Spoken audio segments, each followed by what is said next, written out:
relationship with those communicators that can be valuable to you and your administrators. For example, I try to develop a very good relationship with the vet school and the College of Engineering, um, the College of Mass Communications, those kinds of communicators that I can call on, or Sea Grant would be another one, that I can call on when I need information from them, and they know they can call on me when they need information from me to help their administrators make decisions or communicate their message.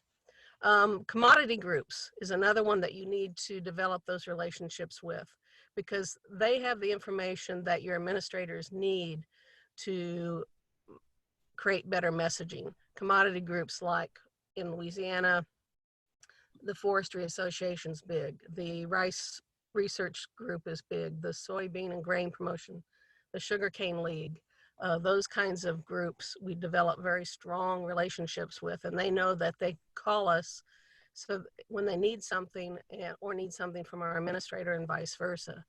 Liaisons with our state and federal agencies. So we have a very strong relationship with the Louisiana Department of Ag and Forestry. They're the regulatory group. So we depend on their decisions on and their guidelines as far as regulations, but they depend on us for getting the message out often for them, as well as our federal agencies like NRCS, those types of groups. So we also need to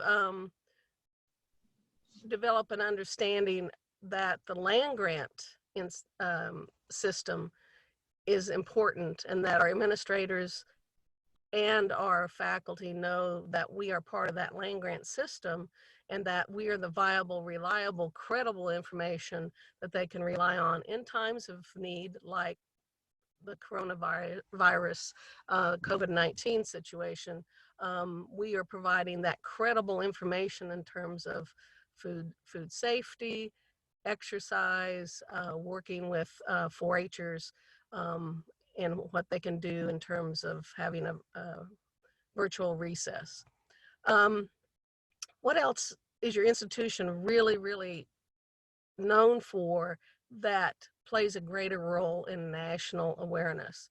For example, Georgia has the #1 poultry program in the country. Louisiana is going to have more information about crawfish or seafood. So we need to know what those key national issues may be that we can help our administrators communicate. Is your administrator getting training? Is he looking, or she looking at other groups or other sources for that training? Or are they looking for you for that training? So make sure that you're aware that what training they have, what training they may need, and where they need some coaching. And then demonstrate how communications can help craft the message. And the better that you can craft the message, the more often you're going to be at the table and not be thought of as an afterthought. You'll be there when they are making the decisions and helping them craft the message about the decisions, instead of afterwards and then trying to figure out what they want. And then you're a coach for your administrator, so that they will be able to convey to the audience that the information that the land grant system has is what they really need. And often they don't know that. I often refer to my friend Robin Adams, who now has her own company, Right Consulting. And we gave a presentation a while ago to the Southern Region program leaders. And often what we as communicators, our extension professionals, research specialists, and then our administrators, we often forget about spending time with the parents and not as much time with the children. The children make up the family, but the parents drive the funding and the direction for that child. So the child often has more credibility than the parent, and you want to have both, and you want to make sure that parent is known, so that we know Louisiana 4-H, and we know Louisiana Master Gardeners, but we often don't know that they are part of the LSU Ag Center. LSU Ag Center is the parent. So we need to be able to communicate that as well. So we've gotten this far. This brings me back to my waitressing days in high school and college, which I often use as my foundation for a good experience. But you need to bring issues management and strategic planning to the table. And you need to know,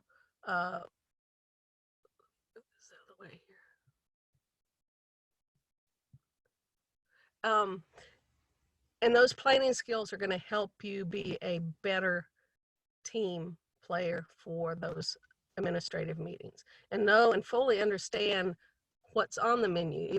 You don't talk about things that you don't need to for in those meetings. Only use the utensils that are needed. Only use the fork if that's all you need is the fork, not the knife and the spoon, because that may be too much. And then understand the setting, because sometimes you'll be very formal and you're just supposed to be there to listen and take notes and understand what the decisions are going to be. And other times it may be a more informal meeting or setting where they want ideas and innovations and creative thoughts from you. And it's more of a jam session as opposed to a formal setting. So you need to know what setting is at the table. Okay, so here's where I pick up.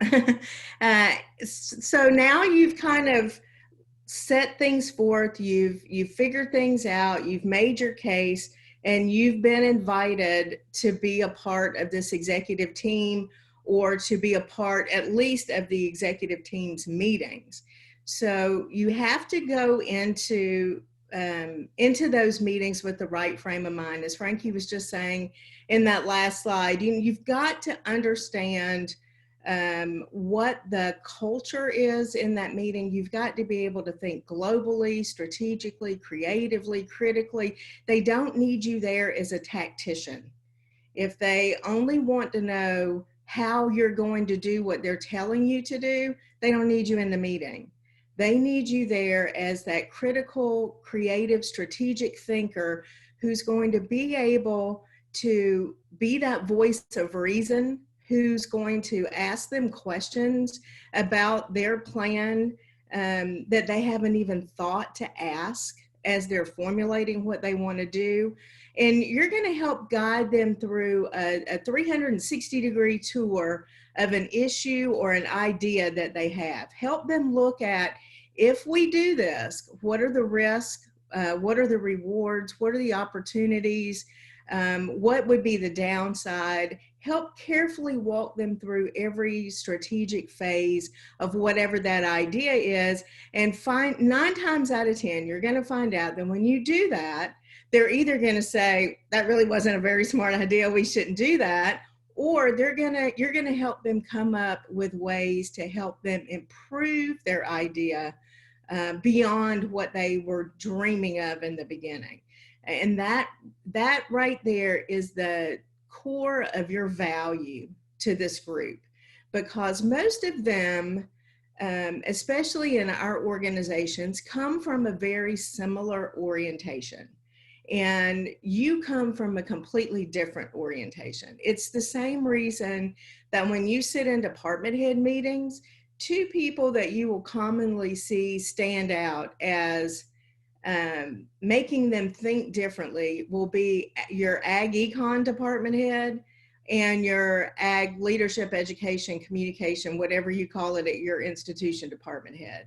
And the reason they're a little bit different is, by and large, they are social scientists as opposed to the basic sciences. And so they approach life and problems and ideas with a different orientation than someone who has been a classroom professor, a bench scientist, an extension specialist. They have a different thought pattern, and they bring up ideas and considerations that other people don't have. I noticed the other day, I had a graduate student who was presenting some research on research communication that we've been doing here for the last year. And the one person with the longest laundry list of questions was the Ag Econ department head. And it's because he looks at things with a specific orientation that most of us don't have, especially not communication, because if we were great at math, we would be economists. So what you need to be in that meeting is not just a reporter of what was said and what was done. You need to be an idea stimulator, make them really think about what they're proposing in a different way. But it's very important because you are often going to be seen as a little bit of an outsider if you have not been a part of this group for a long time. So it's very important that you understand the group culture, the customs, the etiquette, and you mind your manners and wait your turn. And this is so important in so many ways. When one of the things I did early on, and I'll talk about this a little later, was I developed a very close relationship. I was in a executive team that I was the only the second woman to be a member of that executive team ever, like in 180-year history. So I developed a very close working relationship with the other woman who was always in the room, and said, please help me. Don't let me wander into trouble, because my job managing issue and crisis communication was always to keep the administrators out of trouble. And this was her chance to kind of repay me. And one specific day I went in, I was doing the presentation at the executive meeting, and one of the associate deans was not in the meeting.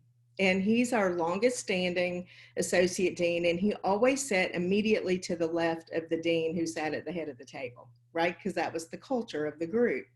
And so I sat in his seat to be able to use the keyboard while I was doing my presentation. So when I finished my presentation, he wasn't at the meeting, so I just stayed in my seat. And about 20 minutes later, he came into the meeting. And he walked in and saw that I was sitting in his seat, so he just sat in what was traditionally my seat. And I didn't think anything about it. And when the meeting was over, as we were leaving, my mentor in the group pulled me aside and said, the next time something like that happens, you should immediately get up and move from his seat. He's not the kind of person who will ever say anything about it. I'm sure he did not take it personally in any way, but it's a courtesy if you move from the head of the table and let him have a seat. I didn't even think about it because we were so deep into the meeting, but I can promise you I didn't do that again. So it's very important that you understand what the culture is. And start now. Even if you're not a part of that continuous executive meeting, if you're invited in to do even just a guest presentation or a one-time presentation of information, follow this etiquette now and show that you are the kind of person they want to have as a part of their group. I invited one of our communicators in one time to do a presentation on some really wonderful work she was doing. And nobody saw the presentation that she gave because she showed up late. She showed up with her hair wet. And when she walked into the room, the first thing she said was, "Yo, dudes, what's going on?"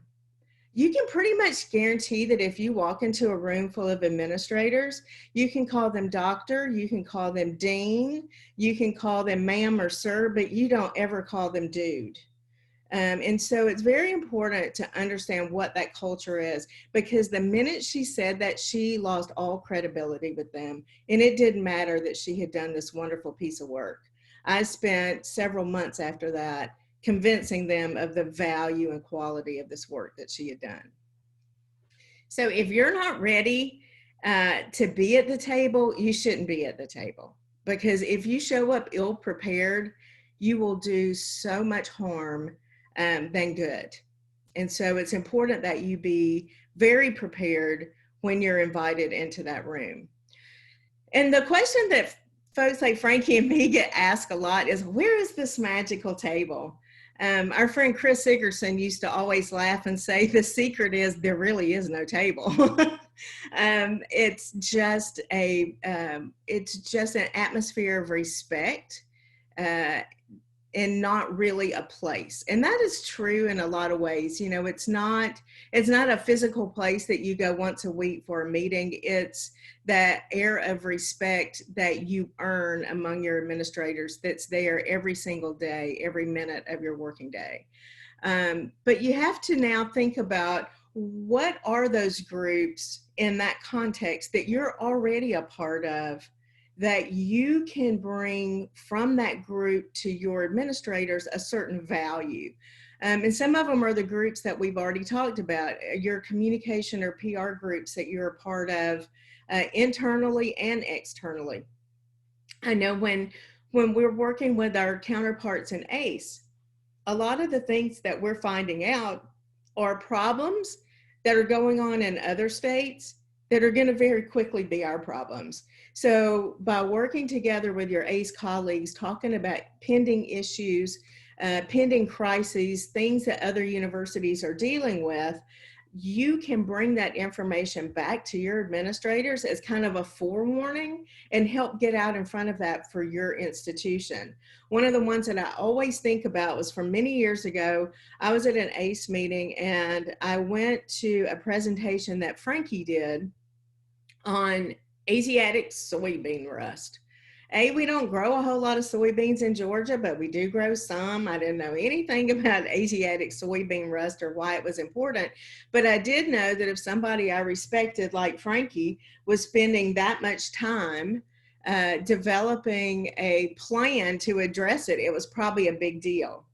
And so I shared it with my administration, and they said, ask her if we can use this and just make it pertinent to Georgia. We started working on that, and within the month, LSU had detected Asiatic soybean rust on one of their research farms, and before the end of the summer, we had also found it in Georgia. So, you know, being able to interact with your colleagues like that and have conversations about what's going on in your institutions brings value. Do you have a standing monthly meeting with your administrator outside of what they may have as their cabinet or executive committee meetings? Those are good times for you to start bringing the strategic, issue-oriented information to them and help convince your administrator that you really belong in that room, having these conversations with the whole administration instead of just with them. Do you work closely with your big industry groups? Are you able to give them a heads up of things that are going on across the industry that you may not have thought about yet? One of the recent examples, when we've had this happen, I was having some conversations with some folks in the industry about this new upcoming technology, the dicamba technology. And at the same time, our extension specialist was coming to administration and saying, in Georgia, where we have these very close proximity farms of cotton to vegetables and cotton to peanut, this is going to be a big problem here because we're not expansive farms with space in between. And drift is going to be a big problem. And so we were able to, because we were talking to these groups and talking to each other, we were able to develop a strategy for how we were going to manage education around that issue in Georgia. And at the last time I checked, we have the single lowest complaints of drift in the country. And for the first 3 years had 0 complaints of drift. So it was a very valuable lesson for them to see how important issue management is as a strategy in our organization. And then what are the land grant committees you're on? Believe it or not, the deans get together and compare their institutions and they want to look good and make sure that people across the country know what they're doing. So it's important as communicators that we serve on land grant committees and work together with each other. ACE is a good way to bring us together to do that. But it's very helpful if we are a part of those committees and can help raise the awareness and highlight the importance of our own institutions.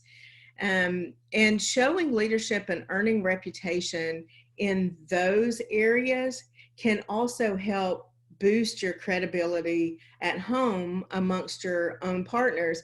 I remember I had been invited as a keynote speaker at a large North Central university for their extension conference.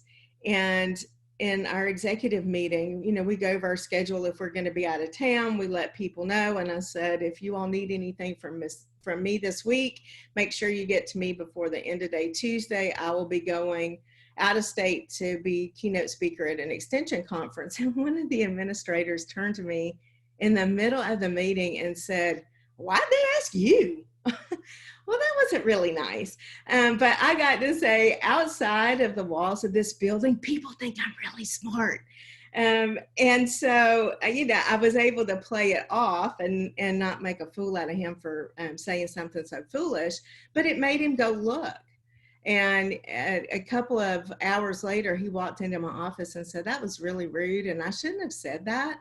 But I just went out and Googled you and you're no joke. I was like, yeah, right. So it's important for them to see you in leadership roles, especially for national and regional organizations, because that's like that third party verification that other people outside of the institution value your leadership and expertise, and that you actually have a national reputation.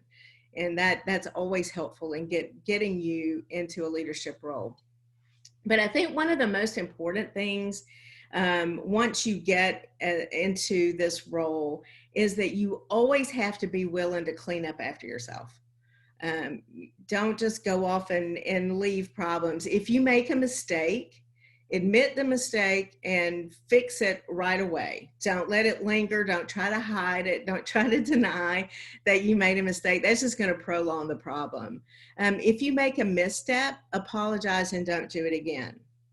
If you remember my story about staying in the seat too long, when that meeting was over, after she had her conversation with me, I went immediately to him and said, I'm really sorry. I just wasn't thinking. You know, we were so deep into the meeting and I was actually in your seat because earlier I was making a presentation and I just didn't move since you weren't there. And I'm sorry, I should have moved the minute you walked in the door. And he said, no, it's fine. But I appreciate you coming and saying that, right? So don't be afraid to admit when you make a mistake and apologize for it. Never fail to follow through on what you say you'll do or what you're asked to do in the meeting. Sometimes it's almost like they're just waiting, you know, for the junior member to let something slip. So keep careful notes, check things off, and make sure that you let everyone on the executive committee know when you've completed a task, so nobody's wondering if you did it.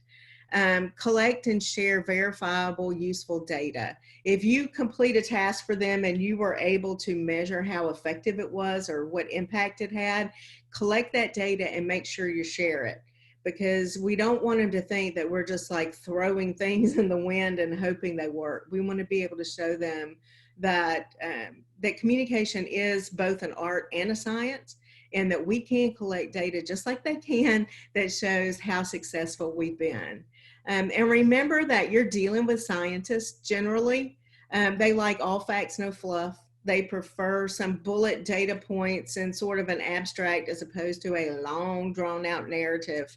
So think in their terms and make sure you're presenting information the way they like to receive it, so that they see you as a help and not that they feel like they're sitting there all the time going, we'll wrap it up. Find a trusted mentor in the group and seek their advice. But you got to have thick skin, because sometimes they're going to tell you things that you don't necessarily want to hear.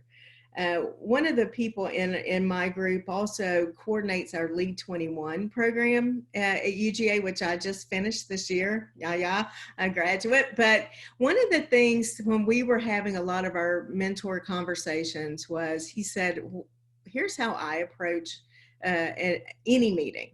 And it doesn't matter if I'm the highest ranking person in the meeting or if I'm just there as an observer. Always listen, and don't ever be earlier than the fourth person to talk. because that way you let everybody throw out the bad ideas and you get to be the really smart one with the good idea. And so, there are things like that, little tips, especially from people who've been around for a while, that they will share. But you've got to be willing to accept some criticism that may sometimes feel harsh.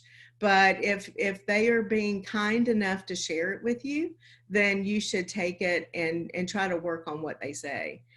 Seek high level leadership training, just as I mentioned. I just completed Lead 21. Make sure that you've had some leadership training at a very high level before you become a part of an executive team. So if you're not there yet, now's the time to get that training. That's going to help you build your reputation and credibility to be able to get into the executive group. And it's always important to refresh it because things change a lot. So make sure that you're always looking for new opportunities to get that leadership training. Understand that your level of professionalism impacts an administrator's opinion of our profession as a whole. Our administrators rarely stay at our institution forever. They move around to other institutions, and they bring with them an opinion of communication, the value of communicators from the last institution they worked for. So if the people at the last institution you worked for were not very professional, not very strategic, then they take that opinion with them to their new institution. So it's important for all of us that we try to do our very best job always, because I know this seems like a really big system, but it's a really small world. And I think we're finding that out with how fast we can pass cooties. So be professional every day, all the time. That's the best thing that we can do for our profession as a whole. So do we have any questions from anyone?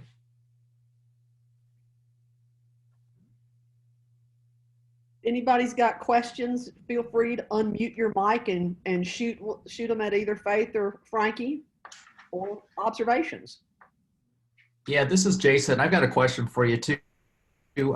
Why do you think this has been such a challenge for communications professionals, either building the professional respect, earning the seat at the table, demonstrating we're more than just practitioners, but we're also strategists and a valuable partner in the process? What do you see as being the struggle or the challenge that we've faced and how we've hopefully worked to overcome that? I think one of the biggest things that I see, and Frankie may have a different experience, is that everybody feels like they are a communicator because they took that one speech class in college, or they have the attitude of, well, I'm a PhD. I am a good communicator. I write publications all the time. So I think that's one issue. I think the other issue is that for way too long, communication units allowed themselves to be treated like tacticians and to act like tacticians. If you think your only value is to write a brochure, or to write an extension publication, or to disseminate news stories based on what the administrator's whim and fancy is that week, then that's how you're going to be viewed. And so it's up to us to prove to them that there is greater value in communication than that. And I think one of the things that has been helping us recently is the growth in graduate programs in agricultural communication within our institutions.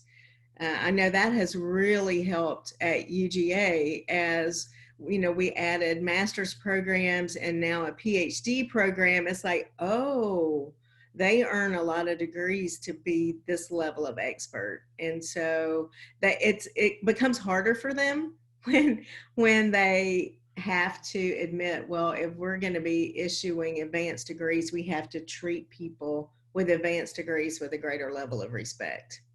Frankie, do you have a different opinion? Well, I was going to say a similar one in that we've often been thought of as technicians, support groups, and not part of the leadership. I think, and you have to remember that communications, and the idea of brand value and those kinds of things is relatively a young thought process. I mean, it really didn't start until late 70s, 80s of gelling. And so in the scheme of things, it's catching up. And I think it's finally starting to catch up. But the other thing is that, yes, everybody thinks they're a communicator or a designer or a social media strategist, and you don't want to downplay their enthusiasm and interest, but you want to upplay your expertise. And so part of the solution is to provide them more expertise in training so that you're looked as the leader or the expert in that area, and then you give them the tools to move forward with the types of things that they can do on their own. I think that the more we help them get more training and learn more about being a good communicator, the more they realize what they don't know. So they think they're an expert communicator until they find out how hard communication actually is. Okay, I think we see a question on chat. Yes, there's a question here. The question is, what are your current titles, which we talked about at the beginning, but maybe repeat those. And then what was your path that you've taken to achieve these this level of leadership roles that you have within your organizations? I'll go first. It's Frankie's is better. So mine is pretty strange. My background, my degrees, my advanced degrees are in fine arts. I thought that I was going to be the next female Picasso in New York City or teach at a university. But my path didn't go that way. I got into ag communications because of my background of my father being an extension wheat specialist for Kansas and North Dakota, which is a pretty big job. So it was part of, I guess, my nature. So I knew what I was getting into. I went that direction in terms of publication management, publication design, publication delivery, and then into electronic delivery. And that grew into management and leaderships of those groups at University of Nebraska originally, and then at LSU Ag Center. And then as that grew, I took opportunities through ACE in terms of leadership and growing my ability to be a leader. And I think a lot of it was that you created a good team around you. You nurtured that team. You were a part of that team. You would do anything to move that team forward, not just sitting in your office and leading, but also helping to pack the bags and the teacher packets and put up Ag Magic, whatever it might be. So you're part of the team as well.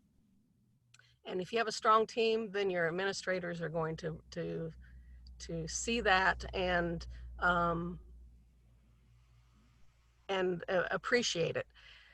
So as that led through, I had an opportunity to apply for the director of the Ag Communications unit at the University of Nebraska, LSU Ag Center. And then I was in that position 17 years. And then when our chancellor became the vice president of agriculture for LSU, and he also became the dean of the College of Agriculture. So he was working his foot on each campus. He wanted to expand his executive team, and at that point I went into being part of his inner team of associate vice presidents. So I'm working more with strategic communications and outreach for the Ag Center. And Toby Blanchard has taken over the helm of being director for communications. So it was kind of a strange path, but that path involves several different inputs and trying to always be on the innovation edge of things, but also being respectful of your leadership and as I always say, being a good waitress. And my background is in journalism and corporate marketing. So I left high school with the intent to be the next great national news anchor, and went to Georgia State University and got degrees in print journalism, radio and TV news, and a master's in communication. And in that time, I worked for the Atlanta Journal and Constitution newspaper, and figured out pretty quickly in college that I had a face and a voice for newspapers and not TV. I really could not stand to see myself on screen, and I have to tell you that even Zoom makes me really squirrely. So I focused really on my newspaper career, and I took some interesting paths at the newspaper. So I was in news, and then I was in features, and then I moved to marketing within the newspaper. And when after 10 years, my job was eliminated in a recession, I was the chief public information officer for the newspaper company. And so I worked with the executives there. I was their executive speechwriter. I did all the executive communication and corporate communication from the newspaper company outward. And so that kind of got me into the marketing realm. From there, I went and spent a year in purgatory in healthcare marketing, which I absolutely hated. And this job at UGA came along, and it really married two things that I really loved. I had grown up in 4-H. I lived next door to my county extension agent. I grew up in a farming community. My first job was working in a peach packing plant. And I really loved agriculture. So this gave me the opportunity to put journalism and agriculture together, which I didn't even know was a thing when I graduated.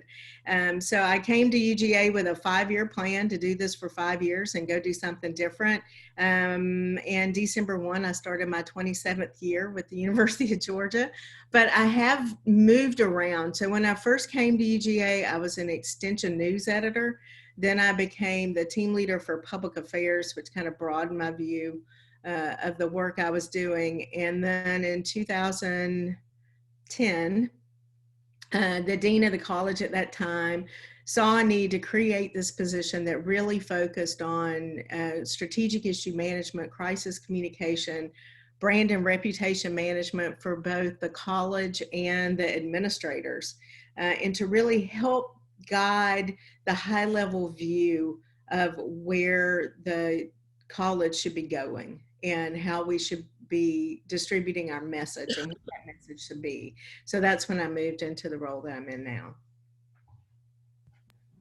Great. We got a couple more questions. Next one is, what are your thoughts on repairing relationships with the administration that previous communications leaders had damaged, or just maybe the profession or their experience has damaged in general? I know one thing was when I moved into the role that I'm in now, which made me a part of the dean's cabinet, the previous communication person, while not a member of the cabinet, was a member of the administrative council, which includes unit heads and department heads. But that leader had been a part of these meetings to take notes. And so I had to do a little bit of work up front to say, communication people are not note takers. So if I'm going to come into these meetings and have these very high level strategic conversations about direction and issues and crises facing our organization, I'm going to need you to bring your secretary into the meeting to take the notes. Your administrative assistant will come in and take those notes. That's not my job. And so that was a real quick, easy fix. But I'm the last person to ask about the rest of that. Frankie, do you have a good one? Did we lose Frankie?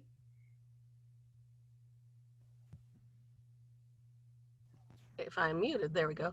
There you go. So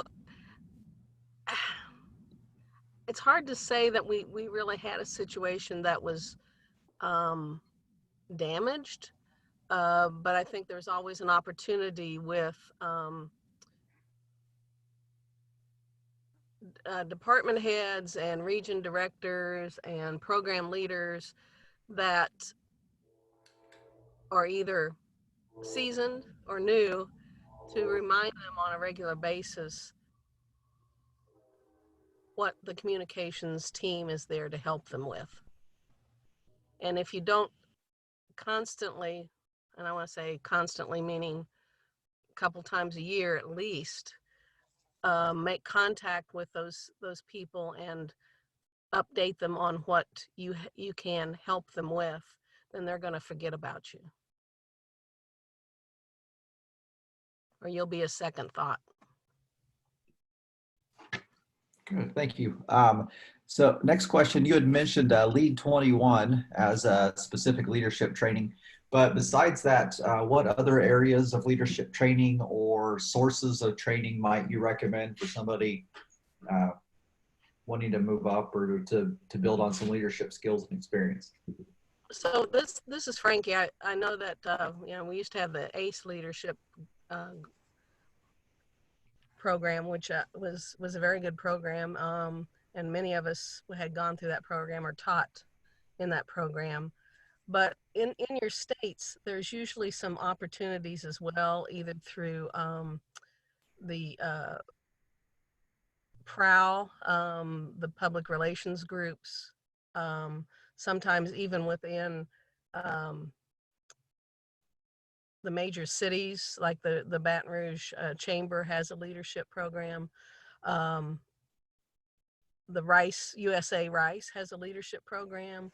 A lot of the commodity groups have a leadership program. So and then within the Ag Center itself, we have an Ag leadership program that's external and internal. So there's an opportunity for internal training, and there's also an external group, and they will accept two to three Ag Center faculty in that program, and it lasts for 2 years, as well as the internal one's about 1.5 years. So there may be opportunities internally within your campuses and through in the state or regionally in terms of through commodity groups or groups like the Farm Bureau, those types, and professional organizations like PROW or some of those.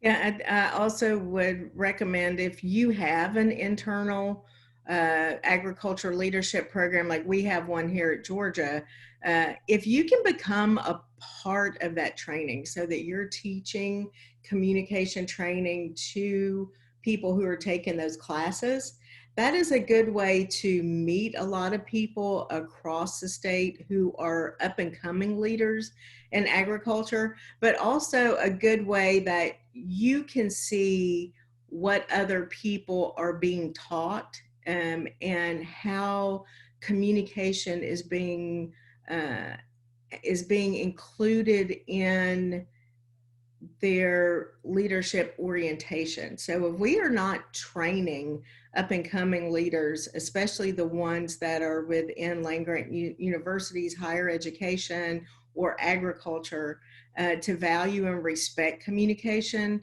then we're missing a big opportunity.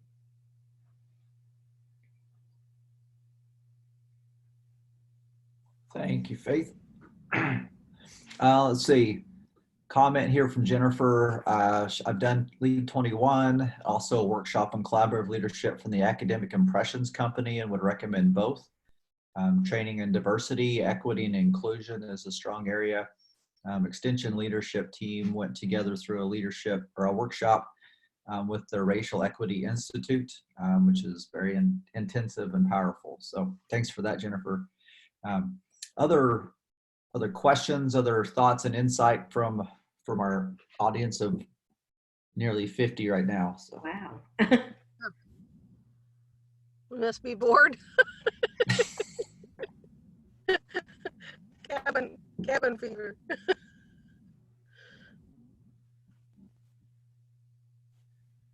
I guess one thought in thinking, from our perspective, we have a lot of turnover right now anyway, or change with administration at the college level, even university level, but even throughout departments within the college. What what have you seen as some low hanging fruit in terms of engaging those new administrators in some of the programming activities that your group does, or what do you do from some of your efforts of onboarding an administrator? So I had a situation a couple of years ago where I had 3 deans in one year. So I had a lot of experience, and we developed a sort of a template package for what we did to onboard our new dean. Now, that was 5 years ago, so certainly some technologies have changed in that time. But it's very important because eventually you will face that, and you don't want to be caught flat footed trying to put a plan together when it is upon you. So I would really, just like we all develop our crisis communication plans and keep them updated periodically, I would also encourage you to develop a plan for onboarding new administrators and keeping that plan updated annually or at least every other year to include new technologies, new techniques, and new cultural norms for bringing people on board. But it's important to have that sort of template ready, and also to be willing to share it. My friends at the University of Florida are facing a change in administration, as we are again. And so I have already shared with them the template that we used for onboarding our new dean, just to kind of give them a head start. So if any of you have those tools and are willing to share, look around the country and see who all is searching for a new dean, and offer your plan if it was successful for them to be able to use as a template. I think it's helpful if we all share and get really good ideas from each other so that we can all help get our administrators off to a good start. If you aren't there on day one, helping them get started, then it's really hard to catch up and show your value. So when Sam Pardue was coming to UGA to be our dean in 2015, 2016, I started working with him while he was still on the job at his other institution before he left to come here, and started making sure that he had key pieces of information he needed. And one of the things I did was I started watching videos of him on YouTube so I could get a feel for what his speech pattern was, the types of words he used, and what kind of public speaker he was. So I knew, as we created those onboarding activities, what kinds of situations I wanted to put him in, and how we wanted to design those opportunities. Thanks for that. And Jennifer suggested too, you talked about those resources.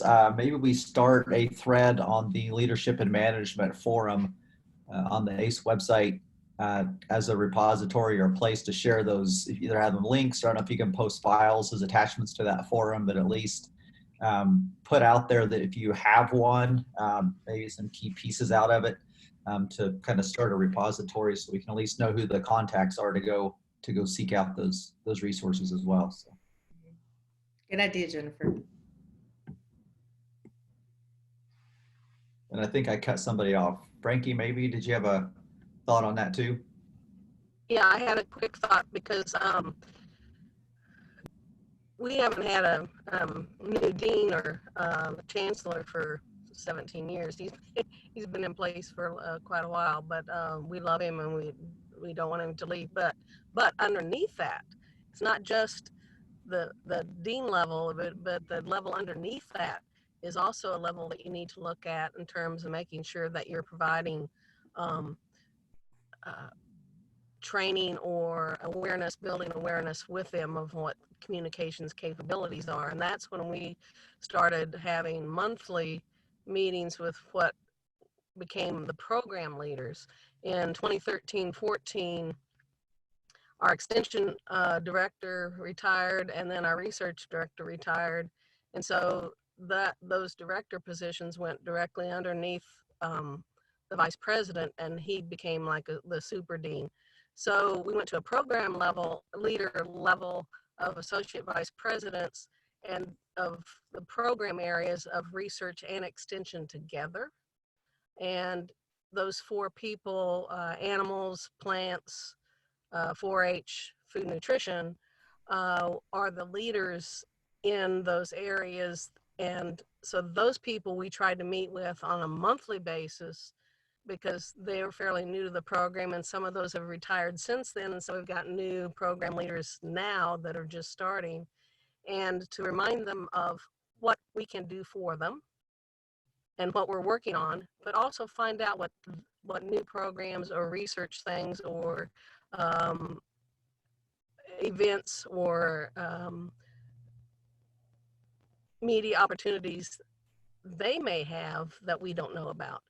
And it's become a kind of a cross training for us as well as for them. And we do that monthly without fail. And it's really proved to be very beneficial on both sides. And don't ever underestimate how important early crisis communication is. Even if all you can do is a one-on-one broad stroke communication. We just hired a new dean on one of our remote campuses, and I went down on about March 5th or 6th, 7th, somewhere in there, and did a one-on-one training with him on crisis communication.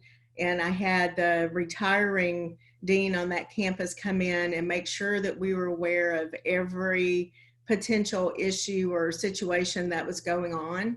The next day, a tractor trailer went off an overpass and hit one of the buildings on campus. And then a couple of days later, we had the big COVID outbreak. So it was so important that even though I was only able to give him a really broad training, he had some training when all this happened, even if what he knew was to call me and tell me the situation and then let me guide him through it on the phone. So don't ever think it's too early to offer crisis communication training for brand new administrators, regardless of their level, department head, assistant dean, whatever.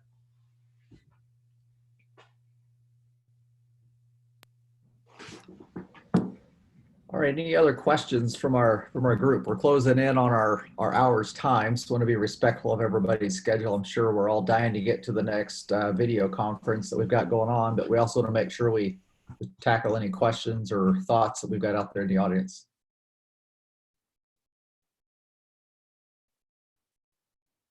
Well, I just want to thank everyone for joining us today. I did want to make a few comments that what caused us to come up with this topic and presentation for this webinar, and to request for Frankie and Faith to be our presenters, were a few studies that were done over the past 10 years or so. So there was a white paper. The title of it is Telling the Extension Story, but Telling It Well, The Value of Communications to Extension Leadership.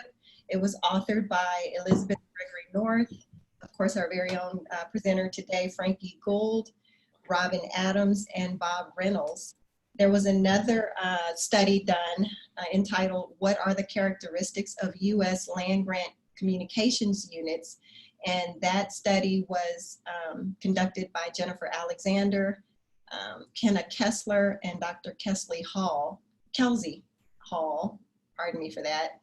And then we recently did a needs assessment for the leadership and management learning community, and we have the results of that. So I'm going to make sure that that information is accessible to you all. If you're interested in going back into the history and you want to add or contribute to this conversation, we definitely want to keep it going.